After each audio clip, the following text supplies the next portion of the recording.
My father, who's a smoker, he always got bronchitis. Every year got bronchitis. But that's not what killed him. Because my mother's remedy for bronchitis was that she'd pour whiskey all over his back and rub it in. But he was an alcoholic. So he died because he broke his neck trying to lick it off one night. It's true. Ask the bone specialist. You know, your neck can't do that, can it? Where was I? Oh, Lalena. Lalena, so where are you from with that unique name? From Long Island. From Long Island? We're now in Queens. In Queens, God forbid. Yes. Now, you're in Queens. Are you a queen yourself? Oh, yes. Oh, you seem like it. She's like a gigastar like me. She's so confident, isn't she, Debbie? She's so proud of herself that she lives in Queens and her name's Lalena. What do you do, Lalena? I'm an administrator for Columbia University. Oh my God, that's too much for me to repeat. Why could you keep it simple? Administrator, but no. What did you say it again? Administrator at Columbia University. Oh. Jillian, you might want to think about applying. Lalena knows you well. She might be able to talk to an admissions counselor on your dumb behalf. You know, Jillian, I just kid. Blythe, stop looking at me like that. Blythe, what do you do? Oh, well, you told me. That's where I was. Lalena, I was not talking to you. I was talking to...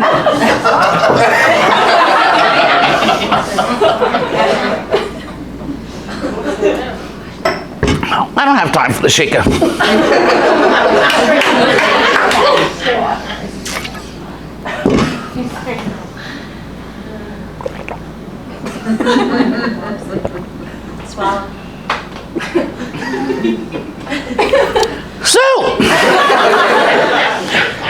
So, Blythe, you're an astronaut. Indeed.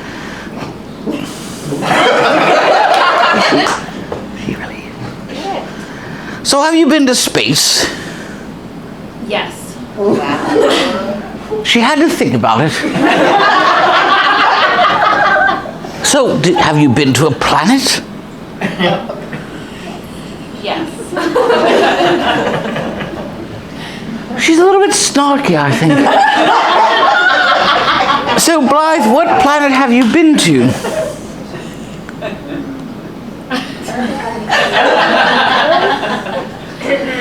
Are you carrying her lithium? She needs a dose, Debbie. She needs a dose. I mean, she thinks she's an astronaut. No one's been to a planet since the moon landing. I'm just, Just say Uranus and get it over with. Oh, you've been to Venus? I have. You're not Uranus. I'm not Uranus. Get it over. Okay, did you bring her from the home? Is that your... Did she come from the home, the twilight home for the bewildered? Is that your senile mother there sitting next to you? Who dreamt one day of being an astronaut? Wait, you're scratching her head. Is she a poodle? What's happening here? Is that your mother? Yes. You can't talk because I don't believe a word you say. So I only trust Debbie from Chicago. Debbie, is she alone? Is she alone? Is she alone? Does she wander off the street? Is she with your group? She has a PhD. She has a PhD? She does. Well, she clearly forgot everything that... Blythe, you're a fascinating creature. And I say that in the most insulting way.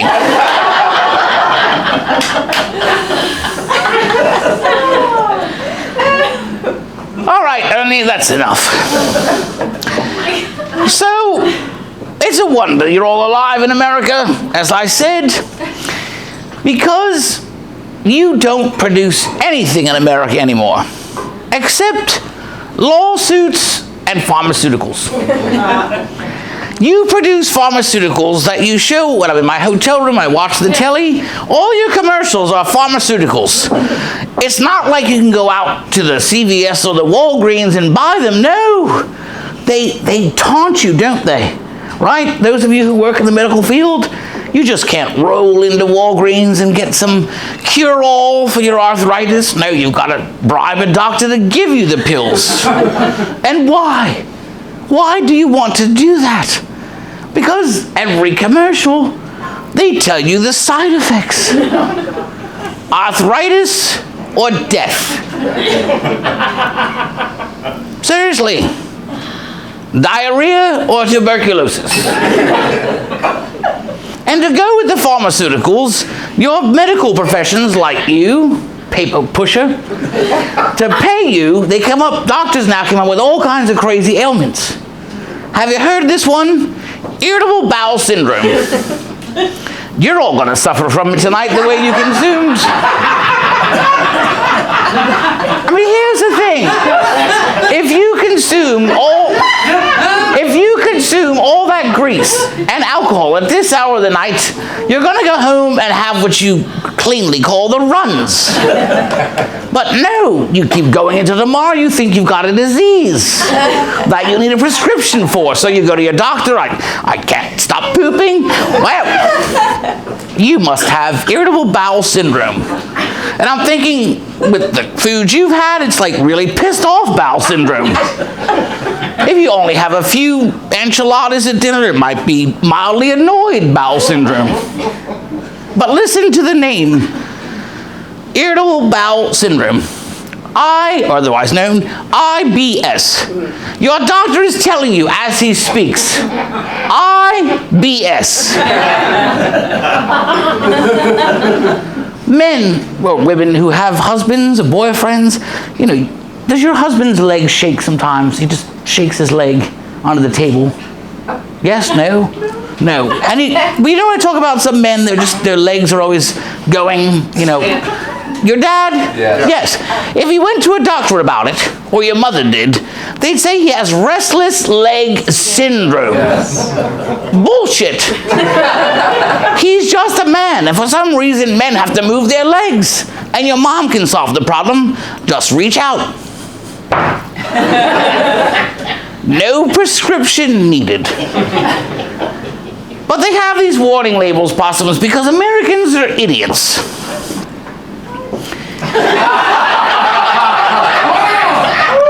Nice. It's all started, because besides the pharmaceuticals, I told you make lawsuits. It's the only industry in America. Because in America, something that happens to you is someone else's fault and not your stupidity. Right? That's why you have warning labels on everything. It all started at McDonald's. Remember that? Oh my God. Yes, because a woman ordered a hot coffee in the drive-thru. She put it between her legs. Not the smartest thing to do. If I went through the drive-thru and put something between my legs, it might be a Whopper. Or a Big Mac. But not with cheese.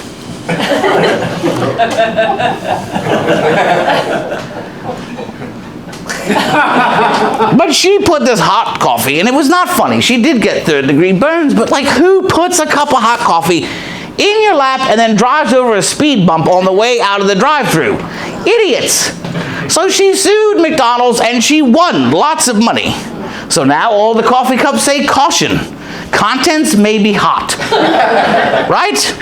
In America, you don't see this crap in Australia or Europe. No, caution, contents may be hot. Now listen, if you like hot coffee and it's cold as crap, do you get to sue for that? No. So there's a contest, possums, for the worst, meaning best, warning labels in America. Do you know this? You can look it up. On a thermometer. You don't know what this is, Jillian, because you're too young. Now to get a temperature, they just put a thing on your head and go beep, and you've got your temperature. But no, when we were young, our parents had the glass thermometer. Remember this? Yes, it took them 18 times to read it, because by the time they looked at the little numbers, the mercury had vanished. But on a glass thermometer, I'm not even sure how they got these letters on that little thing. On a glass thermometer, if used rectally, do not use orally. And I'm thinking, there's lots of things I could put that label on.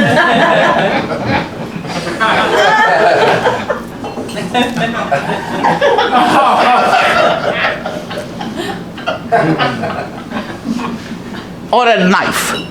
On a handle of a knife. Caution. Never try to catch a falling knife. What tragedy happened in lawsuit that put that warning label on a knife?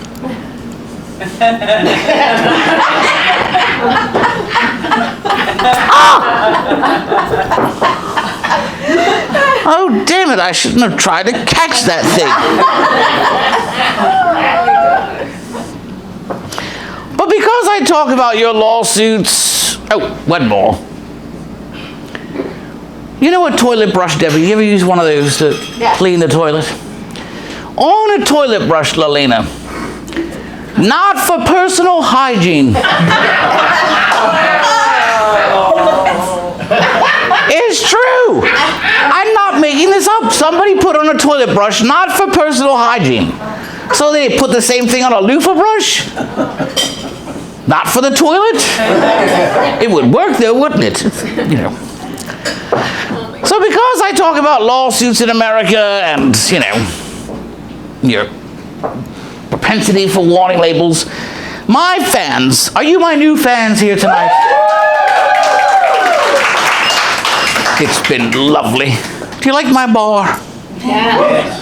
I usually, because I'm a gigastar, I usually have a wonderfully large bar, but it wouldn't fit on the stage. So this is what lovely Don't Tell Mama gave me. I couldn't even bring my entourage, Lalena. Do you have an entourage? You should, because you're so confident. You look like a gigastar yourself. I have an entourage. Did you know that, Possums?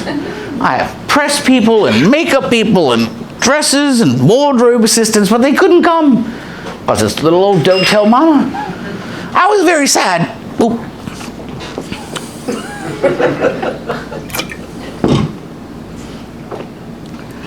I was very...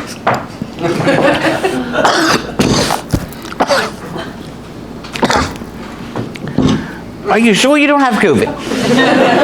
Because you're very close to me and I'm getting all choked up, Debbie. I know my favorite person in my entourage is my gynecologist, Lalena. Because you know why? Because he's like you, Lawrence. He's up there. He's 80 years old, Lawrence. But I like him because his hands shake.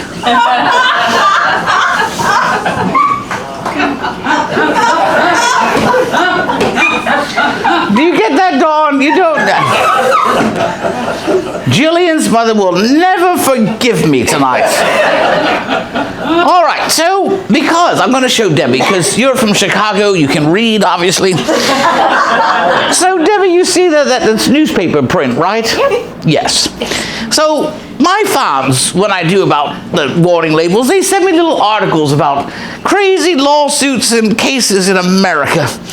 This is one of my favorites. Malfunctioning implant is the title. Here's the latest in a Rhode Island Supreme Court ruling. This went all the way up to the Supreme Court of Rhode Island. Tiny little place, not an island. Even though it's called Rhode Island, it's not an island. Go figure, America. That's the first time I've ever used that joke. In a Rhode Island Supreme Court ruling, a former handyman, and if you knew where this was going, the fact that he's a handyman and not a plumber or something like that, or a doctor or a bill pusher, you'd love it even more. A former handyman won more than $400,000 in a lawsuit over a penile implant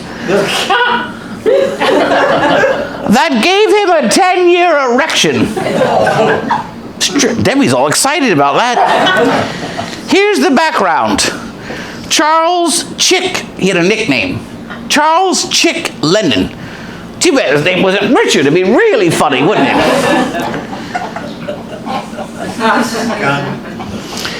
Charles Chick Lennon, 68, God bless him, received the steel and plastic implant in 1996. steel and plastic, Lalena. I'm thinking, what part is steel and what part is plastic? Is the main shaft plastic and the testicles are steel? Because then the wife could have a good time, couldn't she, Debbie? It's like those things on a desk, those little balls. Like, Dawn, well, your husband doesn't go down south. He keeps like.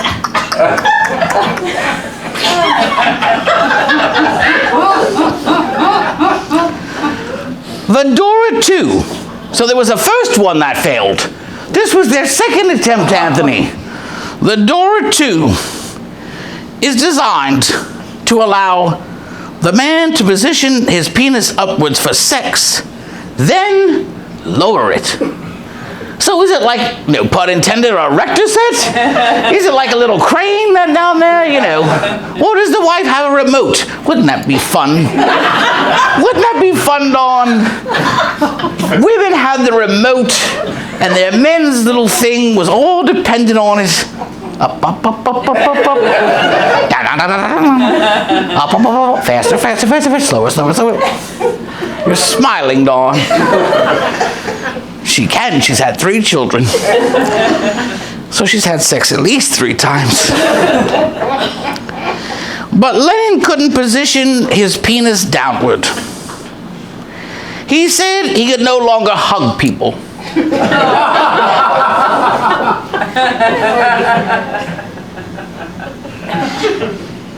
He can no longer ride a bike.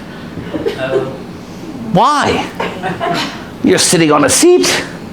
It's up there. It's not in the way. Unless you've got it's like a gear shift and you think you're going into third or something and you break the penis. I don't know. He said he couldn't swim. Exactly. I see your face, Elena. I can see your face squinting again. He couldn't swim. And I thought, why not? He's got a built-in dorsal fin, possums. He can cut through the water like Flipper. Unless, Elena, unless he can only do the backstroke. And then he's a victim of seagulls, because, you know, that...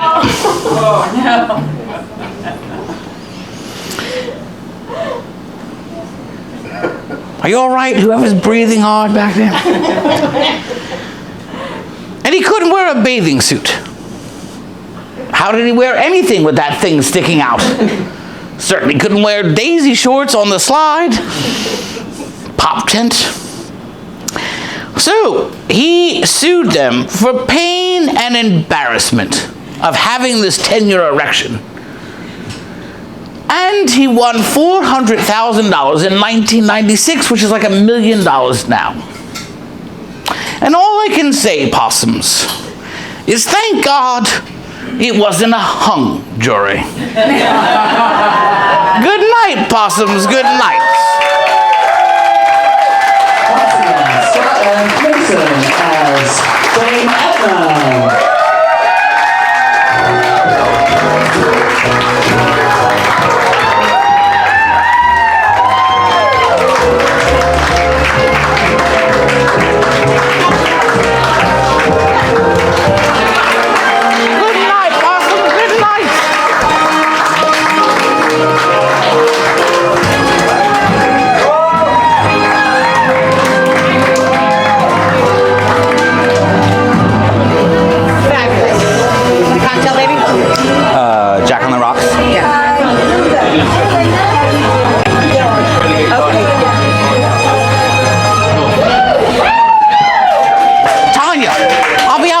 I'll be outside. Okay.